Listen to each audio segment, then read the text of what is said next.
Welcome to the early spring edition of It's Your Health.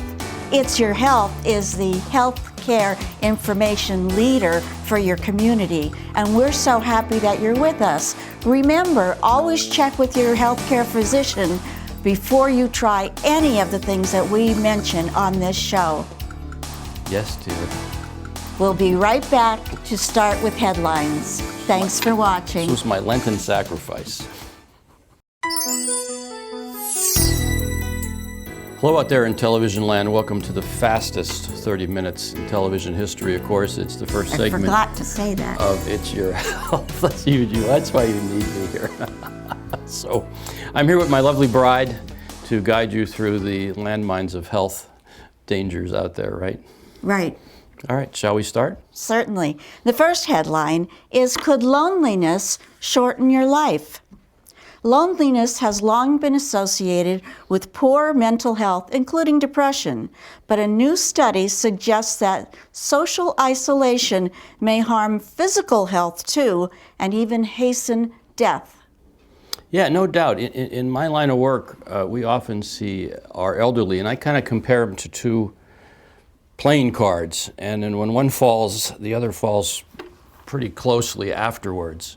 And it's not a surprise that afterwards, when a loved one dies and the other one is left alone, bad things happen. So the take-home message is, if you're a family out there and there is a loss, you got to make sure you're a cheerleader for the one that's left behind. And I would make sure they're not left alone. A lot of the personal care homes have great socialization programs and things along those lines. So I would look into it. Well, you also have to think about people themselves. Some people do well on their own. They're not lonely. They don't mind the time alone. Other people can be within a whole group of people and still feel lonely. So loneliness is kind of from within yourself, how you feel. Yeah, kind of the way I feel at home, right? Do you feel lonely at home? Yes, I do. I need socialization. Oh, well, if we can get that dog to behave herself, maybe we can get some. Second one, you'll like this one. Good sleep is key to good sex. You got to explain this one to me. Women looking to jumpstart, so to speak, their sex life may want to spend more time in bed, sleeping. Oh, geez. Is there any scientific proof for this? Or is this anecdotal experience? There are some studies being done that women who get more sleep are more aggressive, more attentive, and more interested in sexual activity after they've gotten a good night's sleep. And see, that's one of the important points, a good night's sleep. If for chance you sleep with a snorer, yeah, those dogs, they make a lot of noise, I'll tell you. You may not get a good night's sleep, even if you put in enough hours with a snorer. I will have the seatbelts installed in the bed shortly. Okay. And our next headline is an interesting one. Certain painkillers may lower colon cancer risk. Regular long-term use of non-prescription painkillers called non-steroidal anti-inflammatory drugs, NSAIDs, are associated with an overall lower risk of colon cancer. First, you have to tell me what an NSAID is. Yeah, it's an anti-inflammatory, kind of like Nuprin, Advil, Motrin, those types of things. And that's kind of not new. We have known that anti-inflammatory agents can lower the colon cancer risk. However, for every reward, there's a punishment.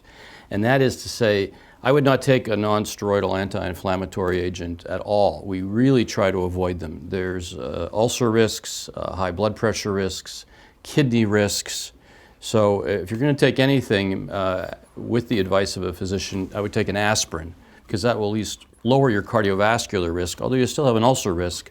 The non-steroidals out there are becoming more and more of a problem.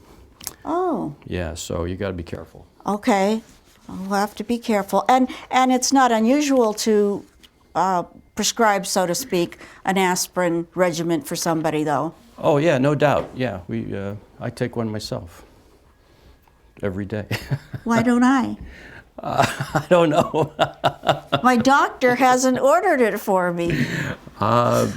I will. Let's go Aspirin a on day. to something much more serious. And if you're like a lot of men, a trip to the doctor isn't on your to-do list. That can be bad if it means you brush off early signs of cancer. And we have some information on screen that you could talk to. And some early signs, the first one is problems when you pee. Well, yeah, well here, look at this list. And there's 15 cancer symptoms men ignore. Men are problems. They never listen. Men are problems, period. Yeah, so if you're having problems when you're urinating, changes in your testicles, if you have blood anywhere, noticing any skin changes, swollen lymph glands, trouble swallowing, heartburn is another issue. If you're a smoker and notice some mouth changes, cancer of the mouth and throat are certainly up. If you're losing weight and you don't know why, If you're not trying to lose weight. that's a concern. And fever that's unexplained. Men do get breast cancer, so if you have any breast lumps, chronic fatigue or chronic cough, pain and belly pain, and depression, believe it or not. Men are they just ignore these symptoms until they're drug in by somebody. So I would... Yeah, you should heed your own words, don't you think?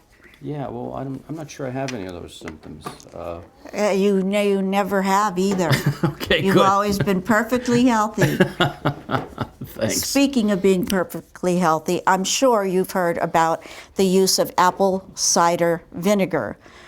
Animal and lab studies have found evidence that apple cider vinegar might help lower cholesterol and blood pressure and slow the growth of some cancer cells.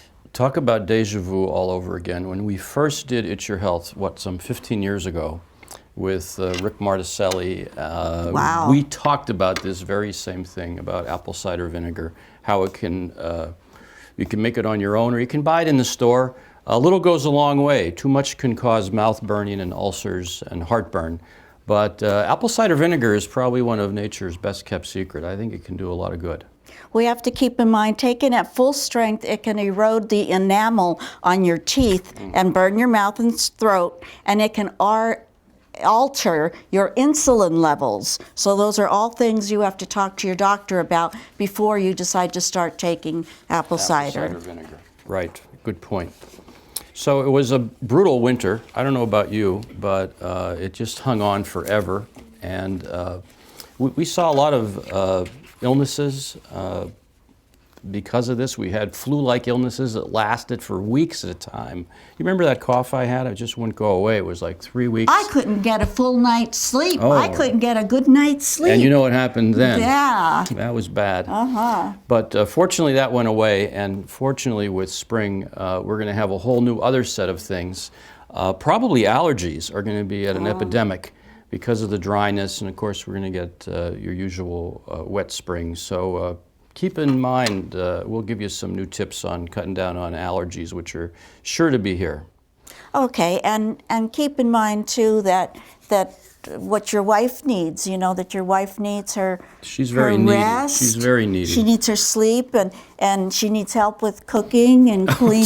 Jesus. That it can be too much for her to have to do all of that. She goes to bed exhausted. That's not a good night's sleep. There's a show called The Pampered Chef, and I think she should have her own called The Pampered Wife, because if there's anyone who is spoiled beyond belief and this pampered, is being recorded, and the whole world is hearing this. in the, You'll never be able to live this down. this is in the sake of transparency. Yes, and while he and I discuss this, we're going to take a break. We'll be right back. The Pampered Wife. Welcome back to the second segment of It's Your Health. Again, you're You watching. are lucky that we're on television, or I wouldn't be speaking to you. Oh, really? Now, why would you say that? No reason. Oh, okay. That's think- typical. There is no reason ever. He's just digging that hole deeper and deeper and deeper. Let's do some headlines. Alrighty. Inactivity is the culprit in women's heart disease. Physical activity in women aged 30 years and older has a greater impact on the risk of developing heart disease than any other major risk factor. They recommend at least 150 minutes of moderate activity a week for women aged 30 to 90 who are currently inactive. All other risk factors. Yeah, well, keep in mind that estrogen protects you against a lot of the things that affect males, which is why guys die quicker than women. But nevertheless, after or close to menopause, you lose your estrogen and you catch up with terms of your risk factors to us. And one of the ways of reverting that is to become more active. And I'm not sure why this is happening. Is it just our society? I mean, somebody like yourself has all day to do nothing, and you should be able to go and do something in terms of activity, correct? Am I not right? So, nothing to do and all day to do it, but except sleep. That's what I'm going to do, too. Okay, good for me.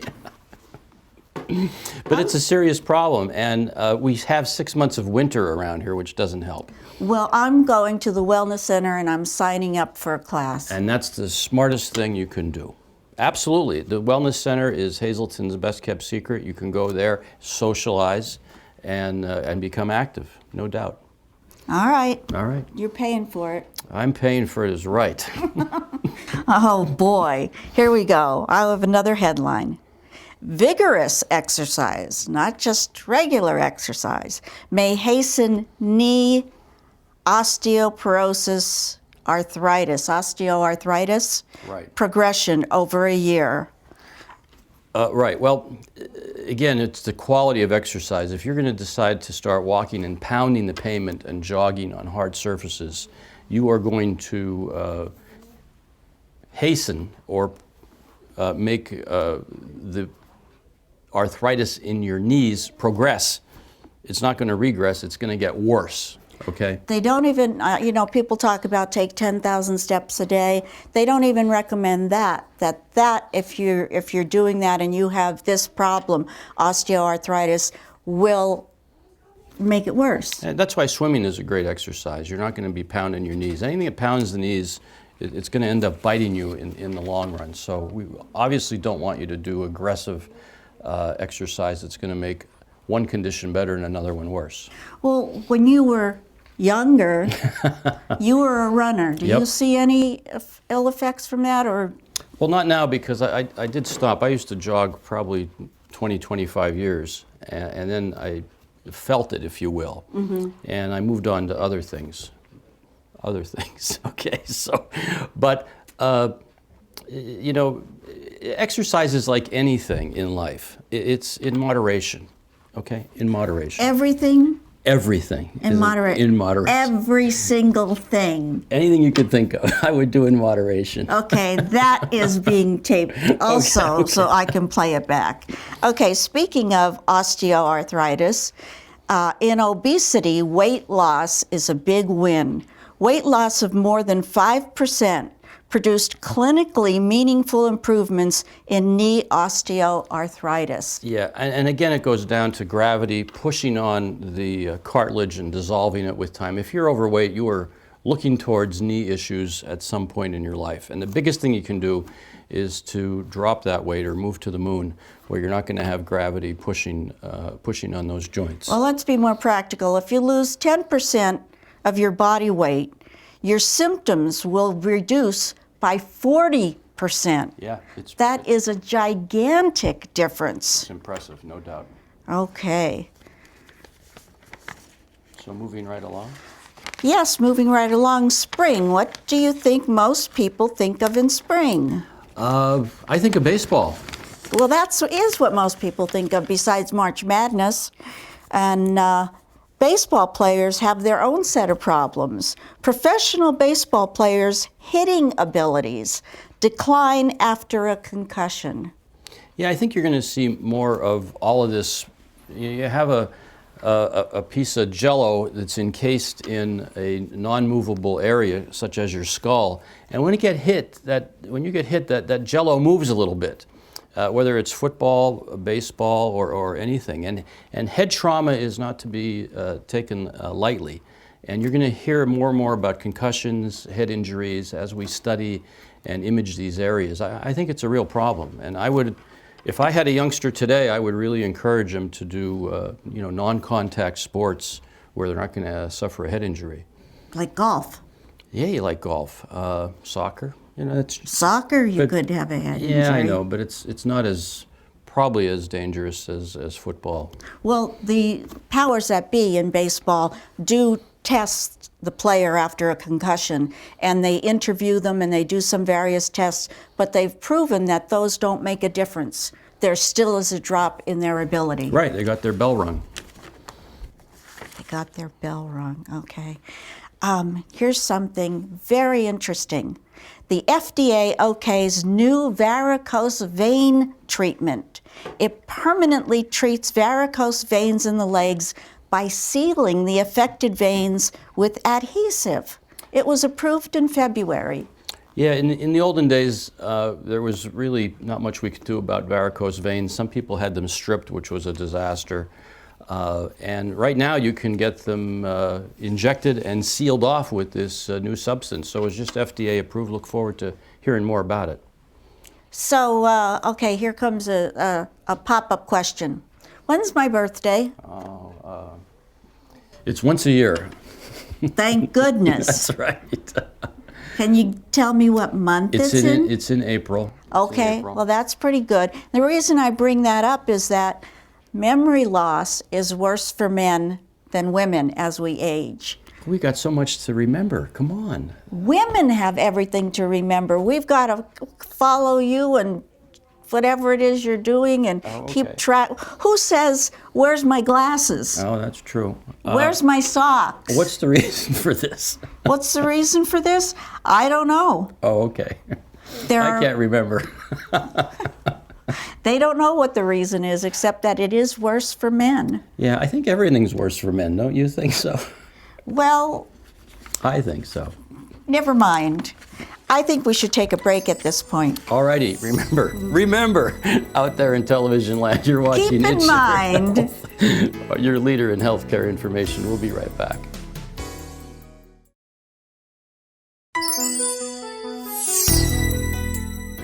Welcome back to the third and final segment, thank God, of It's Your Health, the fastest 30 minutes in television land.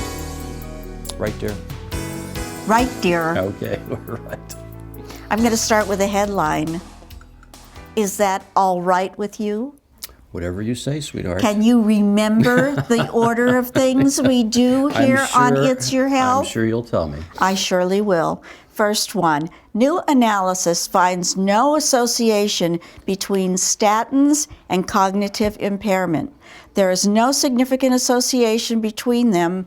And why not? And what are statins? Statins are cholesterol-lowering medicines, Lipitor, Zocor, Simvastatin. There was concern that people would get a statin fog out there, and some people actually do.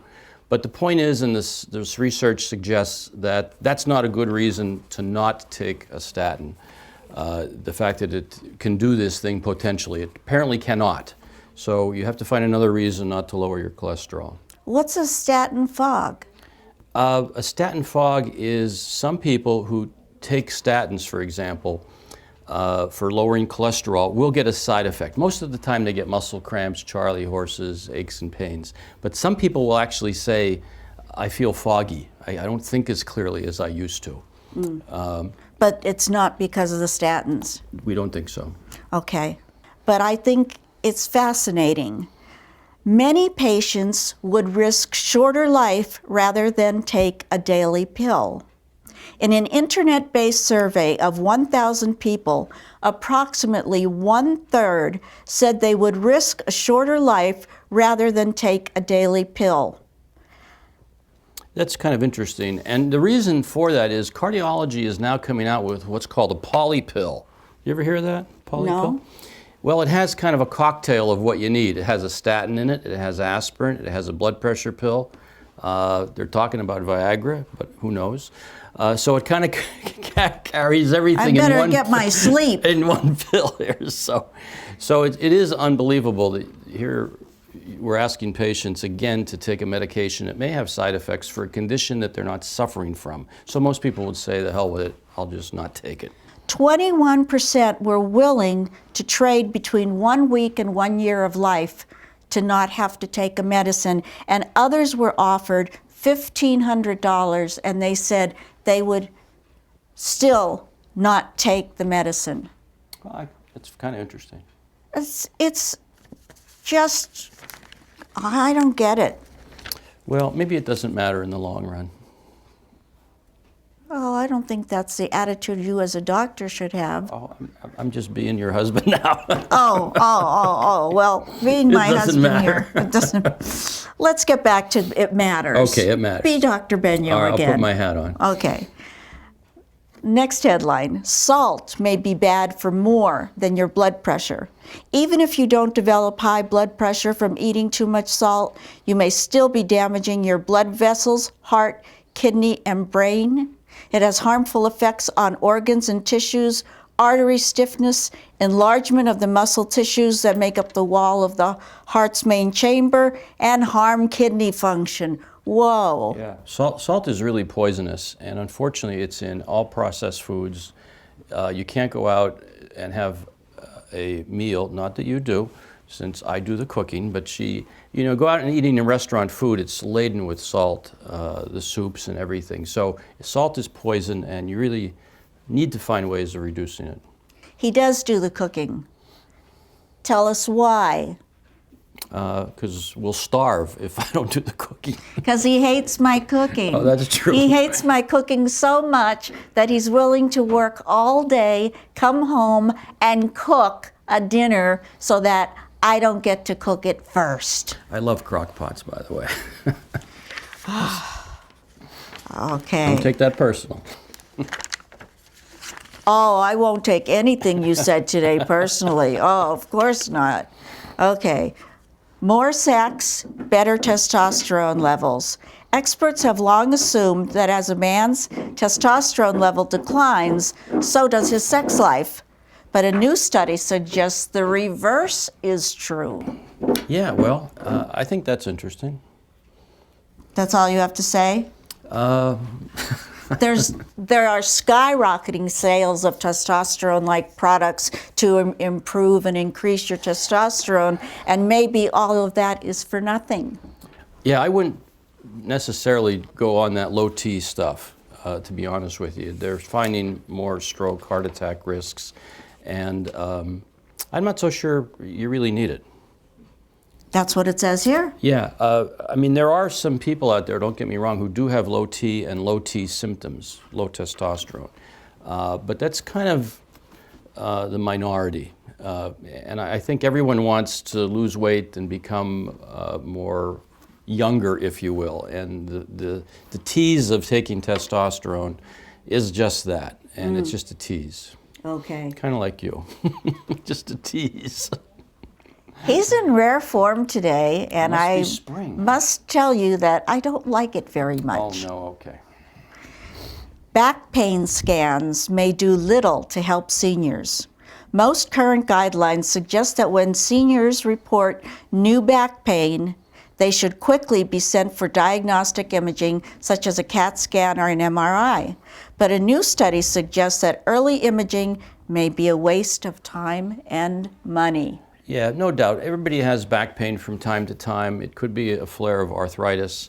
I would say you wait a couple weeks, treat it conservatively, see what happens. Make sure you don't have another reason for the back pain. For example, an aneurysm or a kidney stone or something bad.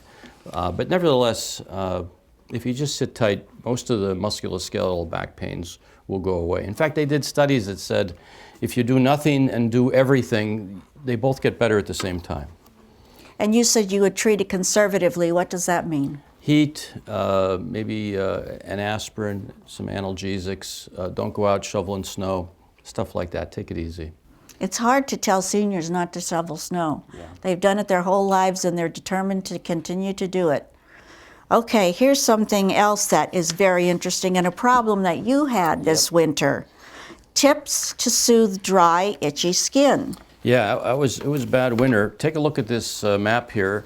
You might consider using gloves or using a moisturizer. Fish oils is what I like the most. Petroleum jelly, oats of all things. Put it in your bath. And a mite-free zone and a hand sensitizer that's hydrating. So that's kind of interesting. Well, they say that when you use the gloves, the rubber gloves, that underneath it you should first put on cotton gloves and then put on rubber gloves. I don't know if I would do all that when I'm getting ready to clean. I mean, that's a little much. All right. And wash your bedding at least once a week because of the dust mites. Yes. Those darn mites. So I think we've gone through another fastest half hour. I'm not finished. The person in the control room has said that we are ready to wrap it up, if you will. So do you want to wrap us up? Thank you for watching It's Your Health. And I really appreciate the people who stop in my shop and will comment that they watch the show. That means a lot to me, to us. And we hope we see you again next time on our next show. When he's in, well, I'll just make sure he's better behaved. When I get some more sleep. Thank you for watching. Join us again.